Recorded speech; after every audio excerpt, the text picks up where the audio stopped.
Hello friends, मेरा नाम है शिवम और आपका मेरे नए वीडियो में स्वागत है। आज का जो टॉपिक है वो है नेशनल एजुकेशन पॉलिसी 2020। आज के जो वीडियो है उसमें हम डिस्कस करेंगे कि हमारी जो एजुकेशन पॉलिसी पुरानी वाली थी उससे ये पॉलिसी कैसे बेहतर है। इसके पहले मैं आपको ये बताना चाहता हूँ कि व्हाट्सएप पे मैंने एक स्टेटस डाला था जिसमें बताया था कि अगर आप मेरे सब्सक्राइबर्स बढ़ाने में मदद करेंगे तो मैं आपका जो नाम है उसको शाउट आउट दूंगा मेरे चैनल पे, और चाहे तो आपको आपका जो सोशल मीडिया अकाउंट है उनको मैं प्रमोट भी करूँगा। ये चीज़ अब मैं फेसबुक और इंस्टाग्राम पे भी चालू करने वाला हूँ। लास्ट वीक के जो हमारे शाउट आउट के विनर है वो है योगेश कोटालकर जी। उन्होंने हमको 9 सब्सक्राइबर्स मिला के दिए थे। अब आते हैं टॉपिक पे। पहले देखेंगे हम बैकग्राउंड। हमारी देश की जो पहली एजुकेशन पॉलिसी आई थी वो है कोटालकर कमेटी 1968। फिर हमारी दूसरी कमेटी आई थी 1986 92 आचार्य राममूर्ति कमेटी। उसके बाद 1993 में एक एडवाइजरी कमेटी भी बिठाई गई थी, यशपाल कमेटी। उस कमेटी का काम था जो बर्डन है स्टूडेंट्स के ऊपर उसको कैसे रिड्यूस कर किया जाए। तो उसका टॉपिक था लर्निंग विदाउट बर्डन। 2016 में हमारी गवर्नमेंट ने एक और कमेटी बिठाई थी, TSR सुब्रमण्यम कमेटी, पर इनकी जो रिपोर्ट है उसको स्क्रैप करके फिर से एक नई कमेटी बिठाई दी गई थी, के कस्तूरी रंगन कमेटी, जो जून 2017 में बिठाई गई थी ह्यूमन रिसोर्स डेवलपमेंट मिनिस्ट्री के द्वारा, जिन्होंने 31 मई 2019 में अपनी रिपोर्ट सबमिट की। और उस कमेटी की जो रिपोर्ट्स है उससे जो पॉलिसी बनी उसे जुलाई 29 2020 में लॉन्च कर दिया गया। अब हम देखते हैं कि इस पॉलिसी में है क्या। NEP 2020। सबसे पहले एक सवाल है कि हमें नई पॉलिसी की ज़रूरत थी या नहीं थी, और थी तो क्यों। हमें इस नई एजुकेशन पॉलिसी की ज़रूरत थी। क्यों? क्योंकि जो एजुकेशन पॉलिसी हम पढ़ते आ रहे थे वो आउटडेटेड हो गई थी, यानी कालग्रस्त हो गई थी। 34 सालों से हम एक पुरानी एजुकेशन पॉलिसी से पढ़ रहे थे। आज की जो नई पॉलिसी है वो एक कॉम्प्लेक्स पॉलिसी है पर एक एडवांस पॉलिसी है, और पुरानी जो थी वो सिंपल थी पर आउटडेटेड थी। एडवांस यानी उन्नत। तो देखेंगे ये कितनी उन्नत है। ये जो नई पॉलिसी है ये नॉर्मल और दिव्यांग स्टूडेंट दोनों को ध्यान में देके बनाई गई है। पॉलिसी बनाने के बाद में गवर्नमेंट ने देश भर से ग्राम पंचायत, ब्लॉक और डिस्ट्रिक्ट से सजेशंस मांगे। नॉर्मल और एक्सपर्ट्स ने सब ने मिला के 2 लाख सजेशन गवर्नमेंट को भेजी। सर्व शिक्षा अभियान के हिसाब से मैंडेटरी जो स्कूलिंग है वो 6 साल से 14 साल के बच्चों के लिए होती है। इसे बढ़ाकर 3 से 18 साल के बच्चों के लिए कर दिया गया है। इससे क्या होगा, जो मदर्स है उनको प्रोडक्टिव टाइम मिलेगा नई चीज़ें सीखने के लिए और काम करने के लिए। हमारा जो पुराना सिस्टम था वो था 10+2 का। इसे चेंज करके 5+3+3+4 सिस्टम में कर दिया गया है। 10+2 सिस्टम क्या है? फर्स्ट स्टैंडर्ड से लेके 10th स्टैंडर्ड, और उसके बाद 11th और 12th अलग अलग स्ट्रीम्स में। नया सिस्टम है 5+3+3+4, जो हमारे इंग्लिश कॉन्वेंट स्कूल्स है इंडिया में उसमें इसी तरह की का एक सिस्टम है, जिसमें 5 मतलब किंडरगार्टन यानी नर्सरी, KG1 KG2, फिर उसके बाद आता है फर्स्ट स्टैंडर्ड और सेकंड स्टैंडर्ड। 3 का मतलब है थर्ड स्टैंडर्ड से लेके 5th स्टैंडर्ड। 3 का मतलब है 6th स्टैंडर्ड से लेके 8th स्टैंडर्ड, और लास्ट 4 का मतलब है 9th स्टैंडर्ड से लेके 12th स्टैंडर्ड। पर जो नई पॉलिसी है और इसमें डिफरेंस है। डिफरेंस क्या है? रूट लर्निंग पहले की पॉलिसी में बहुत ज़्यादा होती थी। इसे चेंज करने के लिए प्रैक्टिकल लर्निंग पे ज़्यादा फोकस किया गया है। नई पॉलिसी के हिसाब से 1 महीने में 10 दिन बैगलेस डेज रखा जाएगा 6वीं से लेके 8वीं के स्टूडेंट्स के लिए। 6वीं के और 8वीं के स्टूडेंट को 6वीं से लेके 8वीं के स्टूडेंट्स को gardening, carpentry, farming, pottery, artist जैसे अन्य विषयों के बारे में सिखाया जाएगा। 6th स्टैंडर्ड से ही बच्चों को कंप्यूटर कोडिंग के बारे में सिखाया जाएगा। इस वजह से बच्चों में स्किल के डेवलपमेंट की जो ज़रूरत है वो पूर्ण होगी। जो बच्चे हैं वो किसी सब्जेक्ट को पसंद नहीं करते, किसी सब्जेक्ट को पसंद करते हैं। इस वजह से उनको पढ़ाई में बहुत दिक्कत होती है। 9th स्टैंडर्ड से जो बच्चे हैं अपने मनपसंद सब्जेक्ट को चुन सकेंगे। साइंस, कॉमर्स और आर्ट्स इन सारे स्ट्रीम्स को एक तरह से मर्ज कर दिया जाएगा और बच्चे अपने मनपसंद जो सब्जेक्ट्स हैं उनको सीख सकेंगे और पढ़ सकेंगे और उन्हीं का पेपर वो देंगे। जो बच्चे हैं स्कूल्स में उनको स्कॉलरशिप्स प्रोवाइड कर दी जाएगी।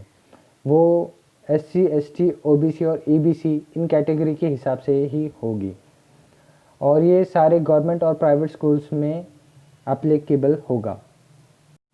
मीडियम ऑफ इंस्ट्रक्शन बच्चों के लिए मदर टंग होगा 5th स्टैंडर्ड तक। बच्चों पे लैंग्वेज इम्पोजिशन नहीं किया जाएगा। बच्चे अगर मदर टंग में ही पढ़ते हैं तो बहुत अच्छे से समझते हैं सब्जेक्ट्स को, ऐसा रिसर्चर्स से के हिसाब से देखा गया है। जो डेवलप्ड नेशंस है वहाँ पे बच्चों को अपने मदर टंग में ही पढ़ाया जाता है, जैसे कि जापान में जापानीज़, चाइना में मैंड्रीन और इंग्लिश कंट्रीज़ में इंग्लिश में और जर्मन में जर्मनी, ऐसे वगैरह। जो एग्ज़ाम्स है बच्चों के लिए वो सिर्फ 3rd, 5th और 8th स्टैंडर्ड में होगी और जो बोर्ड एग्ज़ाम्स है 10th और 12th के वो तो होगी ही। बाकी के सालों में असेसमेंट वर्क दिया जाएगा और उसी से बच्चों को अगले साल प्रमोट कर दिया जाएगा। जो इम्पोर्टेंस है बोर्ड एग्ज़ाम्स की उसको थोड़ा सा डिक्रीज़ कर दिया जाएगा, क्योंकि बोर्ड एग्ज़ाम्स बच्चों का करियर डिसाइड नहीं करते, ये गवर्नमेंट ने अभी जान लिया है। जो बच्चे हैं जब यूनिवर्सिटीज़ में एडमिशन्स के लिए जाते हैं तो उनके लिए एक कॉमन एंट्रेंस टेस्ट है या CEE कॉमन एंट्रेंस एग्जामिनेशन ये रखा जाएगा। जो सारे कॉलेजेस और यूनिवर्सिटीज़ है उनको ऑटोनॉमस 2030 तक बनाने का इस गवर्नमेंट की पॉलिसी के अंदर लिखा गया है, ताकि गवर्नमेंट जो कॉलेजेस है वो अच्छे से परफॉर्म कर सके। जो NCC के विंग्स है या शाखाएं हैं वो मिनिस्ट्री ऑफ डिफेंस के अंडर आएगी। इसके बाद से जो जवाहर नवोदय विद्यालय हैं उनकी जो बोर्डिंग्स होती है उनको फ्री कर दिया जाएगा। बच्चे फ्री में रह सकेंगे और सारी फैसिलिटीज़ को एक्सेस कर सकेंगे। जो डिजिटल लर्निंग है उसके लिए भी प्लेटफॉर्म्स को क्रिएट कर दिया जाएगा और ऑनलाइन क्लासेस के लिए भी काम किए जाएंगे और इंफ्रास्ट्रक्चर बिल्ड किया जाएगा। ये सब वुहान वायरस के बढ़ने के बाद से जो कंडीशंस आई है आज के तारीख में उसको देख के ही इस पॉलिसी को इंसर्ट कर दिया गया है। जो सिलेबस है उसमें एक मेजर चेंज लाया जाएगा NCERT के द्वारा। 2020 और 21 से ये चेंज लागू हो जाएगा। जो टेक्निकल एजुकेशंस है उन्हें मल्टीपल डिसिप्लिनरी एजुकेशन के हिसाब से अभी एक मोल्ड होना पड़ेगा और 2030 तक सारे जो डिस्ट्रिक्ट्स है उनमें एटलीस्ट एक टेक्निकल एजुकेशन ऐसा होगा जो मल्टीपल डिसिप्लिनरी होगा। मतलब आप टेक्निकल एजुकेशन में ह्यूमैनिटीज़ के सब्जेक्ट्स भी पढ़ सकेंगे। जो UGC है, AICTE है, NCTE है, ये सारी एब्जॉर्ब कर दिए जाएंगे भारतीय उच्च शिक्षण आयोग के अंदर या फिर सम्मिलित कर दिए जाएंगे। जो भारतीय उच्च शिक्षण आयोग है उसे इंग्लिश में higher education commission of India बोला जाएगा। जो अंडर ग्रेजुएट्स है उनके जो डिग्री कोर्स है उसे 4 साल का कर दिया जाएगा और उसमें मल्टीपल एग्जिट ऑप्शंस दिए जाएंगे। फर्स्ट ईयर कंप्लीट करके एग्जिट करने वाले स्टूडेंट को सर्टिफिकेट दिया जाएगा। सेकंड ईयर करके एग्जिट करने वाले स्टूडेंट को एडवांस डिप्लोमा दिया जाएगा।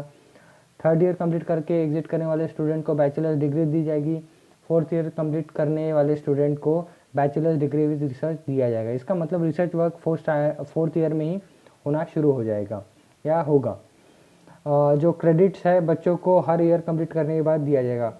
इससे क्या होगा कि 4 साल में 25% क्रेडिट्स दिए जाएंगे और हर साल कंप्लीट करने के बाद में 25% क्रेडिट स्टूडेंट को मिलेगा।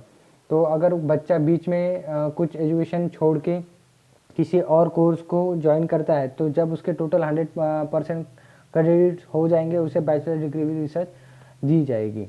जो MPhil है उसे मास्टर ऑफ फिलोसफी बोलते हैं। इसे गवर्नमेंट ने स्क्रैप करने का डिसीजन लिया है।